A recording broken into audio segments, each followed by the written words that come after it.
My guest on this episode of the Live Like an Acrobat podcast is Las Vegas mayoral candidate Kara Jenkins. Welcome to the podcast, Kara. Hi, Shenea. Thank you so much. So happy to be here. And hello, viewers. Really appreciative of this opportunity to speak with you all today on this podcast and have fun and also talk about issues that are very important to your industry. Thank you so much, Kara. We are so honored that you would give the time for the circus arts industry and to tell listeners about your amazing background and the lead up to this interview. You have been a public servant of the state of Nevada for over 10 years under Governors Brian Sandoval, Steve Sisolak, and currently Joe Lombardo. At present, Kara Jenkins, or KJ, proudly serves as the administrator to the Nevada Equal Rights Commission. A proud HBCU grad, KJ is lawyer by education and a Harvard Kennedy School of Government alumna. KJ, or Kara, specializes in mediation and conflict resolution. Finding commonality and creative ways to build bridges is her passion and life's work. KJ has extensive experience in executive oversight of government programs and has built a career around her calling to serve. KJ, or Kara Jenkins, truly loves all people and especially the city of Las Vegas. More than ever, KJ is committed to listening and connecting to residents and representing the city in a way that reflects our community, inclusion, and innovation. KJ believes that Vegas is a community of amazing people from all walks of life that contribute significantly to the economic vitality of Nevada. As a candidate for mayor, Kara Jenkins will respect the public health of our community while supporting all Nevadans, from essential workers, longtime residents, those who have come here to restart or realize their goals, to business owners, animal lovers, and our most vulnerable. And I will say the circus arts industry. Yes. So, an Yes. amazing, amazing resume. Thank you. Thank you, Shanae. I'm a little tired hearing it. I'm like, gosh, all at 45. I feel, very blessed to be here too. And I think you all in your industry know a bit about hard work. So I'm happy to discuss, I guess, again, issues that affect the circus community, the acrobatic community, and some of the needs that you all have, because this also informs my platform. I don't look at the mayor as a role where you just get to cut ribbons and be cute if you want to. It is going to be under my administration, very interactive with people, very thoughtful, and lifting up everybody, especially those who don't seem to get any visibility. That changes with my administration. So let's go. Let's podcast it up. And you look like family. And you viewers, she did say I look like her sister-in-law, so we might be related. I definitely do think that because we're both from California. My sister-in-law was also born in California, and we are going to do the family tree this after this podcast. This is amazing. My family is going to be, mayor of Las Vegas. This is Yes. wonderful. So, Yes. listeners, circus industry. I've got an in for us. Yes, Not you only is she do. here for us, but she's also family. I also wanted to say, we were speaking about this prior to starting the recording, Kara, that this is celebrating Black History Month, and you would be the Yes. first Black woman to lead Las Vegas if you were elected. And Yes. that is, I think something to start off our conversation. I am one of the few Black faces or Black voices within the circus arts industry. Hmm. And, that's something that I speak to a lot in the podcast about DEI, about diversity, equity, and inclusion, also accessibility, because they know that that's also a part of that DEI discussion. That is, something that we've only been able to speak about the last couple of years within this industry, about how few there are of us, even at the higher levels. You're, consistently kind of on your own within this industry, and it's been a very interesting journey in being able to engage in these conversations and being a Black woman. So we were I also believe speaking that. about, I yes. believe it, Sinead. This reminds me. They did an interview with Misty Copeland, who is our Mm, our own Black Swan. She's amazing. I think she's still the premier ballerina for the American Ballet, but she was the first too. And she even talked about her struggles of getting ballet slippers to match her skin tone, and coming up with ways to basically stain her ballet slippers to match her skin. And so these are the little nuanced things that we all, as Black women or women of color, tend to have to kind of circumvent or do workarounds for, so that we can still even compete at a high level. And so my hats off to you, kudos to you and your industry for being that, because I feel like a lot of people just don't even know. In fact, dominant industries where you have predominantly white whether they're executives or acrobats, they may not even know. It's not even necessarily intentional. It's just things that people take for granted until you're now in that space, and then it's our job to inform them of how they can include us so that we can also be the best. But it's oftentimes a lot like being a unicorn, and I felt that way. Not even at Harvard, but even in law school, I was one of like three in my class, and I was the first in my family to go. And my parents were even though they were educated and they were very supportive, they were like, "Are you sure?" And I was like, "Yeah, I am sure." But then I wasn't. I just knew that I had a desire to explore and see, and I was just very, very fortunate that I had the support of good friends and my parents to say, "Just try it out." Even though there's not a lot of people in that space that look like you, being in that space might inspire others, or just even you might learn about people you don't know. So there is a lot of benefit to diversity, equity, and inclusion, which you alluded to just a moment ago. Yes, and I love that you brought up Misty. I love her. She also has this really brilliant campaign going on right now to get Apple to include different shades of brown as the ballet slipper emoji. So that Yes. is her very big campaign that she's doing in terms of advocacy. And you know, that's the thing that again with this podcast I have tried to do. I started this about 4 years ago to bring Washington, D.C., to bring policy, to bring politics into the circus arts industry for fundamental change, because usually the arts just stops at funding and maybe a little bit of recognition or visibility, but we don't really go towards policy and legislation. And that's why I started to encourage the industry, get much more involved with your local officials. Do you know who the mayor is? Do you know who the mayor was before? Do you know what they stand for? Has Right. anyone within any kind of campaign said the circus art? And that's something that I see even in Las Vegas, where sometimes I'm shocked at the fact that you don't hear about our industry in the context of somebody running for office, because our industry is so huge, it's so vast. We're $1 billion Absolutely. industry. What we add here, we're probably, you know, at this point, we're number one. They just did the data. We have surpassed gambling as the number one Yes. motivator for those coming into Las Vegas to enjoy entertainment here and Yes. here and to spend their money. So we are the you know, we are the cash cow here in Vegas, but we don't get to make a lot of those decisions, and we don't have policies and things that encourage our careers enough. So in speaking towards, you know, becoming mayor, could you tell us a Mhm. little bit more as well too of why you want to become mayor of Las Vegas, and what does the mayor of Las Vegas actually do for those that may not even be Right. familiar with the powers of a mayor in a city Right. such as Las Vegas? Well, I'm going to answer in reverse. And so I'm going to go to the question as what is the mayor? What does she do? And so she is essentially the CEO, Shanae, of the city. And so she Mm-hmm. is the champion, the cheerleader of small business, for the local economy, for tourism, for safety, for healthy parks. You know, those potholes, those lights that have been out, those city ordinances and permits, that's all within the purview of everyday living. So when you look at like elected officials, you oftentimes think of the presidential election or even key high up congressional senators, people that you see on the news going back and forth on things that really seem maybe abstract to our daily lives of like knocking out this rent, paying bills, good jobs, easier commute, no more traffic cones, smog, pollution, good schools for our kids.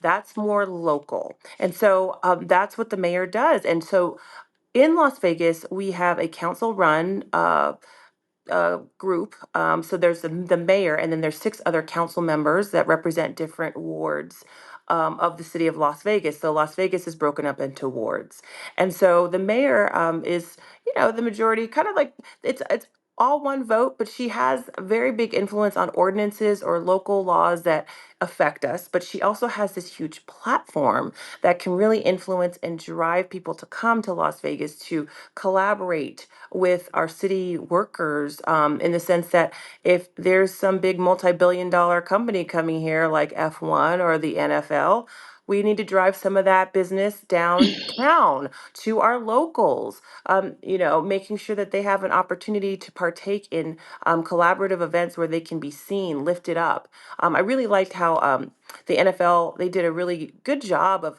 planting trees, getting local business owners food trucks, and having them have access to all of the um, tourism that was happening for Super Bowl. I mean, there was so many people in this city, and for us not to have any opportunities for our local people that live here to benefit from that. No, no, no. That's what the mayor's supposed to do. She is your champion. She is the ceremonial person, right? Where I will cut a ribbon. I will cut a ribbon if you want me to, Shanae.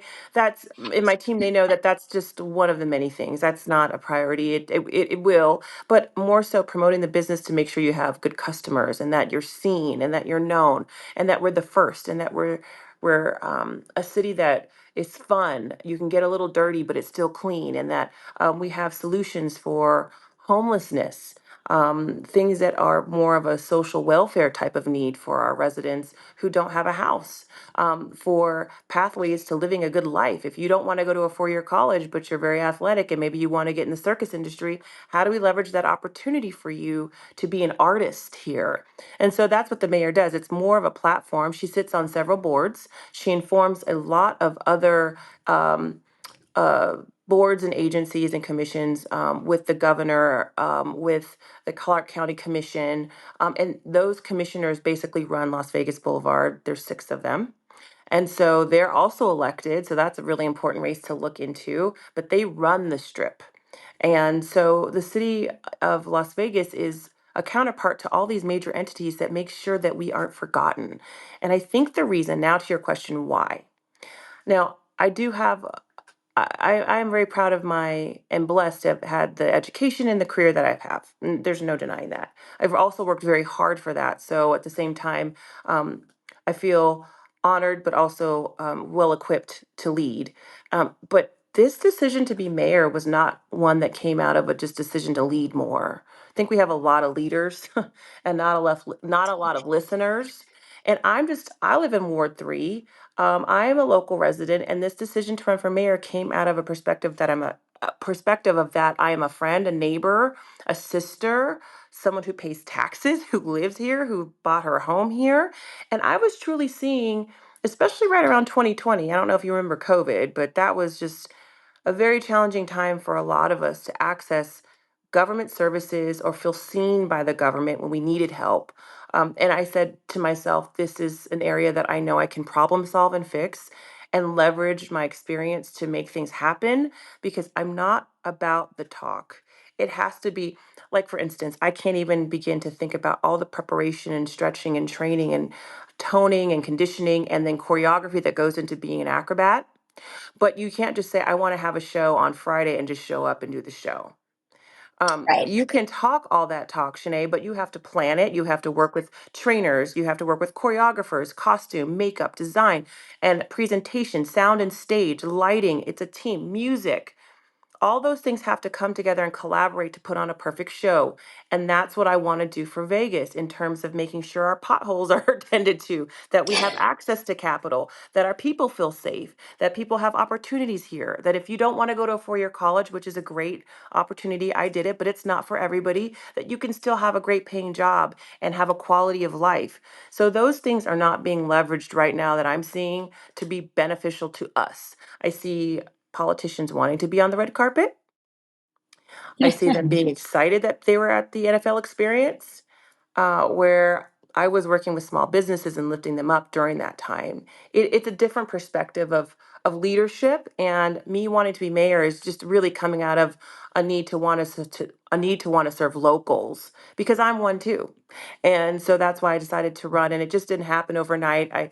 I phoned several friends. I prayed about it. I talked to my parents about it, and I did come up with a plan. I've got amazing people around me, some really good lawyers around me. To make sure that I'm also making informed decisions and that I'm not acting on impulse, that I have emotional maturity to handle and tackle some very tough issues, but at the same time have levity and be fun. And I see a lot of that lacking right now. Just folks who just want to be in the seat but not do the work. And I'm not with that. And I think a lot of people in our age demographic are tired of the back and forth bickering based on parties. So I'm not affiliated with any one party. I'm what you call nonpartisan, meaning I'll work with whoever. And so my party is the Vegas party. No pun intended, even though it is a whole party here. It is a whole party with us. But it's just, if it helps us, I'm with it. I don't really want to spend time on things that are only going to push us apart or pull us apart or polarize us. We're a collective, we're a diverse group of people from all over the world that have big dreams here. And this needs to be that place. One thing I'll say, and then we'll go on to more discussion, is just that I get really annoyed where other candidates say we need to bring in artists and talent from New York and LA. And it's like, no, no, we're here. We've got it here. We just need to invest in our people. And again, so my wanting to run for office is just coming from a standpoint or a vantage point of, yes, I'm qualified. There's a lot of qualified people in the world, but do you love the locals? Are you for us? Are you about it? Are you about us? And do you want to make change, or do you just want to talk about it? I just think a lot of us in our demographic are tired of the talk. And so that's kind of my urgency. I don't know if you can hear it in my voice, but that's my urgency to want to get in Mhm. office, to get to work on day one. And then we can celebrate and have fun. And we can walk and chew gum at the same time. We for sure can celebrate and lift up cultures and have festivals, and I can be at the ribbon cuttings. But if we're not dealing with the issues that are still plaguing us now, we'll only see them get worse in the next 5 or 10 years. And what does that say about our legacy and for our children? And so that's a very long answer, Shanae, but that's why I want to be mayor. She's the person that's supposed to leverage her platform to make life better. And I want to be her. I do. Oh, well, I think that was phenomenal. And you brought up so many important things with respect to the circus arts industry that really affect us in real time. I wanted to speak to a couple of things that you said, Kara, that were so brilliant. You spoke about, like F1 and, having these big, huge local events and how they affect the work of the industry in real time. A lot of our shows close down when those big events happen, and we lose access to work when that Right. happens. And so what is the city prepared to do when the companies want to hold on to their money and they send us home, or they close on the Super Bowl, whether the Super Bowl is here or not? We don't go in for work. There's very few shows that will even open up during those times. And so what we also are asking for is someone to come in and have those things in place that protect us so that we don't get affected when those big things come in. The Super Bowl is amazing. They used a lot of local circus talent. I saw recently that you spoke out about a situation where there was not going to be a lot of local hire in terms of in terms of artistic talent, which I thought was really, really fantastic and great. And again, bringing the circus arts into that, because even within the arts, we will get left out of those conversations. People will go on and on and on and on. Even arts organizations will not include us in that. And it's kind of crazy if you think about who is the most visible artistic medium here in Las And Vegas, Las for example. Vegas. Yes. And also too, speaking, you were speaking to the pandemic. So many of us moved to Las Vegas because Vegas opened up first, and so many of us that usually tour and go all over the world for our contracts, we're no longer able to do that. So you have a huge influx of individuals that are now working here that were not here 4 years ago, that had to come to Vegas, and we're lucky to come to Vegas. I mean, if we were here, if you had accessibility to Vegas, you're very, very lucky. I, for example, got stuck in LA, which is where I'm usually based. But, I'm in and out of Las Vegas for many, many years, as are many of my circus friends and circus colleagues. However, it has changed the demographic a lot. The job shortages, people fighting for opportunity, but also to wanting to see what are the safety nets that are going to be put in place. Obviously, Vegas opened up first, and that was an incredible safety net. But then what is going to be happening after that? And I love that you're speaking to things that are also very important, not just like artistic funding, or, but, unemployment, paid leave, access to equitable housing, the rates and things that are going up here. Las Vegas is now very expensive. I mean, it's now rivaling LA. However, the rates, for example, that the circus industry is making have not changed. They've not risen. People are paying us less. And, with the influx of people coming in to take over and to enjoy all of our talents, we're not getting more benefits. We're going into jobs without health insurance. We're going into jobs without getting any employee benefits, even though on paper we're employees, but we're not getting Mm-hmm. access to that. We are not having access to good safety oversight and regulation. OSHA is not all over the place like people think. They're going into maybe one or two circ shows when something really, really bad happens. But on a Mm-hmm. daily basis, there are numerous circus shows all over the place from non-circus entities that are making Mm-hmm. a lot of money, but know that they can get by on very, very little. They don't have to be very equitable. They know that nobody's going to go to the EEOC or to the local equal Nurk. employment agencies. That's me. That's Nurk.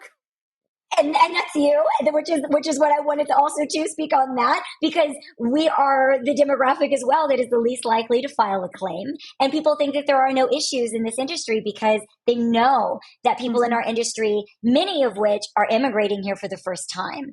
Okay. Another demographic that's not spoken to very often, many are probably voting for the first time. Many are going to be green card holders for the first time. Many Mm-hmm. English is not their first language, so they're very they feel marginalized in other ways, or they don't know that they have access to certain programs and privileges Mm-hmm. because they're not native English speakers. And these are, again, my colleagues and friends that I'm with day in and day out. So you know what their struggles are. You know that, they're waiting, they're paying tons of money for immigration lawyers. They're trying to get status Right. here. They're running away from wars.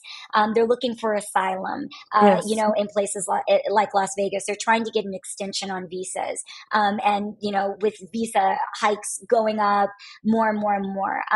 So even within the advocacy that I've done the last couple of years and speaking to legislators and senators and congresspeople, and asking, would any of them pursue long-term circus arts legislation to protect us in the long term, so that we do have that foundation and that bedrock, and access, again, to workman's comp, which most people don't know that a lot of shows don't have that for the Mm. circus arts industry.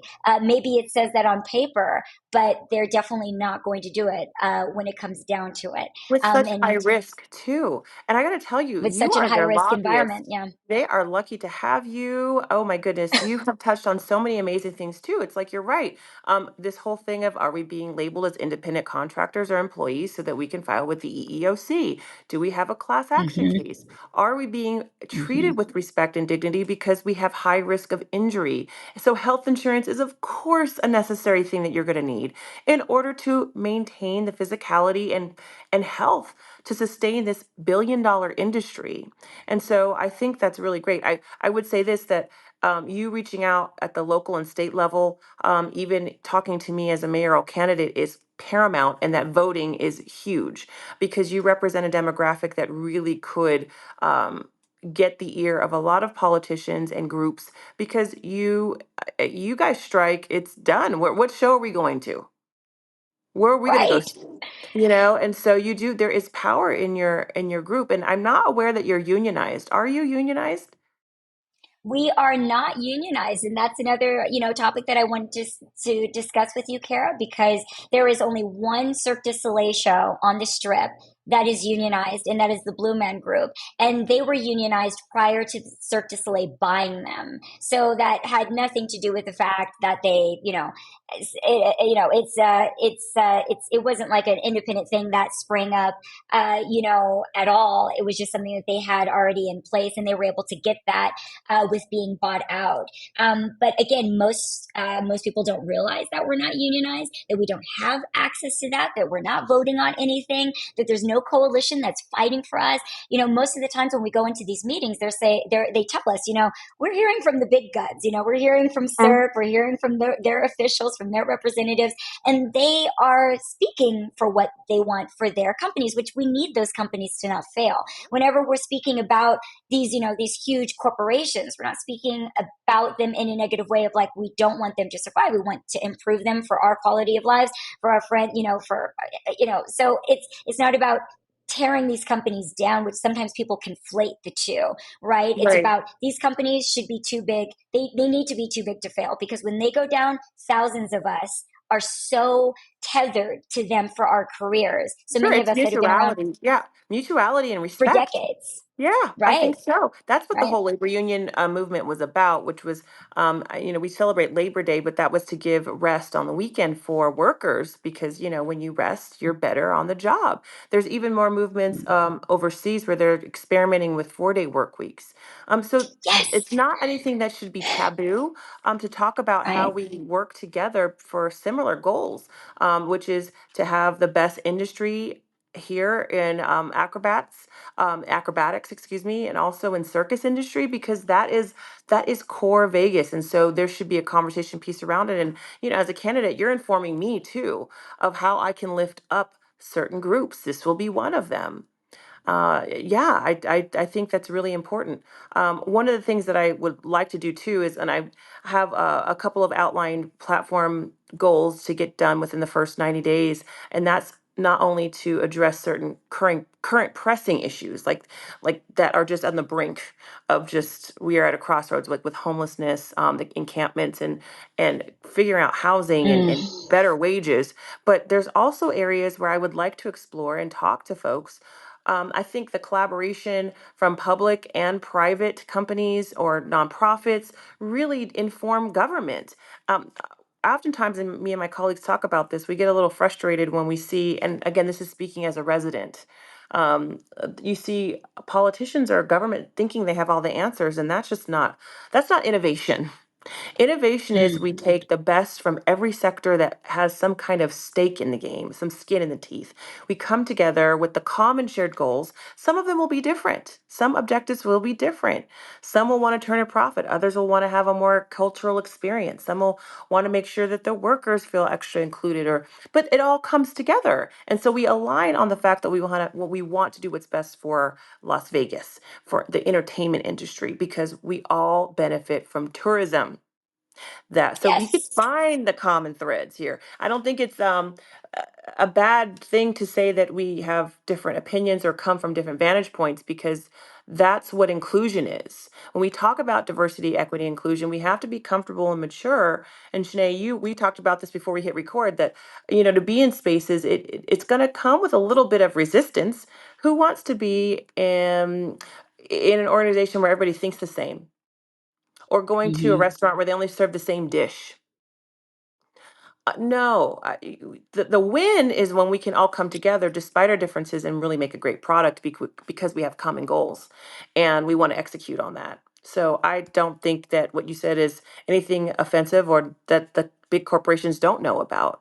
It's having them figure out how they can do it in a way that still can maximize their bottom line, but at the same time, make sure you all are okay because you're the heart and soul of the show. You can have the sage on, the lights on, but there's no one on there, then it's not a show. It's not a show. One thing, I don't know if you watched Halftime, and I don't know if anyone from the circus arts were a part of that. Okay, so Many, I many. My I friends. was Hmm. stoked because I saw black showgirls on there. I saw different women, different sizes, different people. I saw Cirque there. I was like, go ahead, Usher. And so I thought that was a really, really good tribute to Vegas. He's from Atlanta, but he did really amazing with the residency here, and we embraced him, which is what we do in Vegas. We love a good time. We love showmanship, so we'll embrace you. But I think he really celebrated us on that halftime performance, and I was blown away. And I'm really glad to hear from you that he did pick local talent to do it because we all noticed it instantly when we watched the halftime, instantly, and that was beautiful. And so more of that, more of that. Yes, absolutely. Thank you so much, Carol, for speaking on these issues within our industry and for wanting to champion our circus Oh arts yes, industry, in a way that we, again, don't really hear a lot or often enough. I'm so grateful that you're willing to include us in your platform by coming into our space.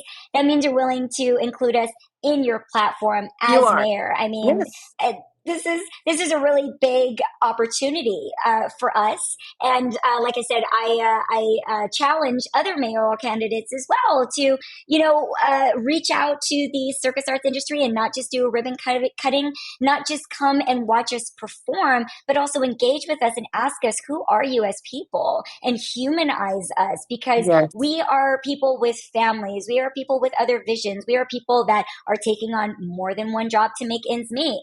Hmm.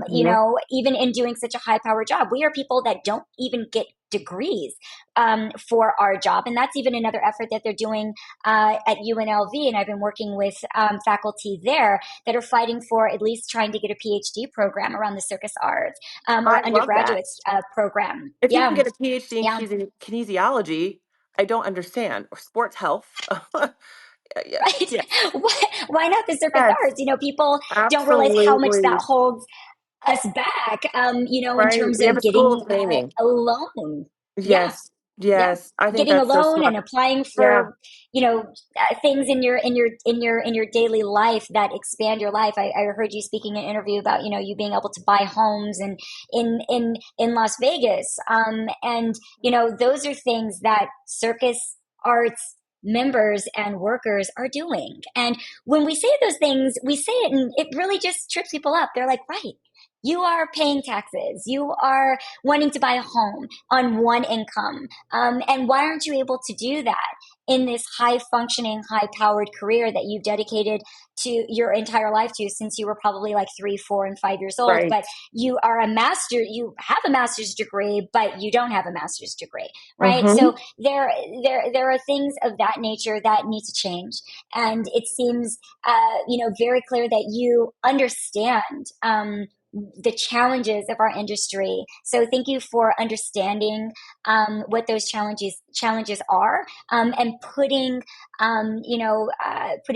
like policy language towards those challenges, which is something again that through this podcast we are trying to encourage, so that it is very familiar to the ear of people within the circus arts, that maybe don't feel like anyone in politics cares about us. And when you don't feel like anyone cares about you, you don't pay attention, you don't vote, and then you Right. don't know how you can be a part of the solution for your own causes. So that's the most important thing that I think that we can do with this podcast, and in sharing these valuable conversations with someone like you, Kara, who is so well informed, who has this incredible background, who has this wonderful personality, who is young and vivacious, who is a Black woman. I mean, just like all the things. Again, I'm just seeing myself and seeing so many people that I know, within our generation. And just reminding everyone that's tuning in, there has been the same kind of mayoral turnover for like the last 25 years. So Kara will represent a break in that generational Yes. representation that has existed for about 25 years, which is Yes. really, really big. And all of us understand what that means in the industry where there are gatekeepers that you cannot seem to get around. And there are a lot of gatekeepers here in the circus arts industry in Las Vegas. And we would like to get around them and Mm-hmm. get new people in We there as tell well. Right, Shay, we say all the time on our campaign, it's no disrespect, but it's time to pass the torch. We're even seeing that play Yeah. out nationally. It's like, how much longer do you want to hold this baton when you've got people who have studied under you or who have learned from you or who have their own ideas? It is our time. We really do. We're looking at people who are going to make legislation or policy that won't even live here to see the results of that, but the impact is felt upon us. Again, this is not anything that should be insulting. These are just facts. And so when we have conversations about, okay, well, what's in it for me, which is what a lot of voters think about, that's what they look to. They look to leaders that are going to think about them and put them first. And there's nothing wrong about asking, respectfully, what's in it for you. I mean, I do believe in collaboration and giving back and philanthropy, and taking care of our fellow man. But we're not just here to always extend the arm out for our tourism industry and the people that visit here. We like to say at our campaign, we roll out the red carpet for everybody, but at the expense of our people who live here. It's time to roll out the red carpet for us. and it's unapologetic. It has to be. And sometimes as a woman, we want people to like us, and we want to be agreeable and nice. And in order to get things done, you're going to make some people uncomfortable. In order to be able to nail a routine, you're going to tear. You might hurt a muscle. You might injure yourself. You have to rehab. You have to focus. You have to practice. You have to keep at it. And you're not apologizing for that, because you know the outcome is going to be beautiful. When you have a goal that is focused on the betterment of others and also breaking the mold, there's going to be a little bit of tension, sometimes a lot, even in my own race. You know, um, Folks asking me to just take a break and wait, and I've got time, and to lift up the other candidates or certain people. And, my team and we're just Mm. not having that. It's like, well, I'm here now. I can't take away the fact that I'm a 45-year-old woman who's done all these things and who's ready to serve. So it just is what it is. And so what I would really need is your support, your community support, to make sure you look into my Instagram, follow me at Care for LV Mayor, invite me to things, have me there, and also register to vote, because you talked about that. Apathy is real. We get so Hmm. inundated with just news and news stories and negativity that it's like we want to escape from it. But this is not the year to do that. This is a very pivotal political year, not just for my race, but for everybody's lives and other races too. And then also, as well, Shanae, in 2025, that's our next state legislative session. And right before then, you can start meeting with legislators and talk to them about, hey, we're going to be testifying on bills and asking you to create a bill, and things that really affect the circus community. It's a long time we be acknowledged. Why did it take an R&B superstar to acknowledge us more than our own legislators, more than our own local electeds? And so these are real conversations, and they're not the most happiest ones to have, but the win is when we both can all align, or we all can align on something that's for the betterment of everybody that lives here, and we do get something done. You know, I didn't build Rome in a day. Civil Rights Act, it passed in 1964, but gosh, then we had the Voting Rights Act of 65, and literacy tests before that, and desegregation. And, it doesn't happen overnight, as we touch back on Black History Month. And I think a testament to our people, Shanae, is that, we do it with such swag. We we sing our blues, we praise our God, we keep going, we believe in community, but we don't stop. There's a Mm. resiliency that comes with pushing for goals and being seen. And we're unapologetic in that, just like everybody else. And it becomes just something aspirational for other communities. And you mentioned your friends who are immigrants, who are either seeking asylum or just want to become United States citizens because they can get a great job here, and they want to be a known acrobat. We should work with them and help them so they can. It only makes us more culturally diverse, rich, and have a great shows, to have great entertainment here. Again, no one wants to go to a restaurant with with the one menu item, with one. No, we need flavor. Vegas is flavor. It's time, and it's time to pass the torch. And I do hope your voters can see that in me, and I'd love to come back to on your show. Thank you so much, Kara. It would be wonderful. It'd be an honor to have you back on the show. And thank you for speaking to the circus arts industry here in Las Vegas and nationwide and internationally. I really appreciate your time. I really appreciate your candidacy. And thank you so much for giving us this type of attention and focus. And listeners, you have a candidate that is for us. I mean, I have a lot of hope and inspiration just because these are conversations that have not ever been had, and the fact that we have candidates like you, Kara, that are willing to have these conversations with us shows us that the new generations that we're all living in are very promising. So that in and of itself Compliment. is a, yeah, it's a Thank very, I you. think it should make everybody feel very, very good just about where we're at. I know things get tough and everybody, like you said, gets very apathetic and loses hope, but these exchanges should give everybody that hope and let them know, that it's definitely a new time, It's a and new there's people with time. vision. Yeah, Yes. And you're one of yeah. them. It's an honor to talk to you. And so I'm ready for the next one. You just keep me posted. And I just really appreciate the time too. Fantastic. Well, the Live Like an Acrobat podcast is also available on Circus Talk, the inclusive, independent, and international online network for the circus industry. Circus Talk's mission is to create a level playing field for this industry and democratize access to information. Until next time, everyone, please stay safe and stay healthy. I am your host, Shenea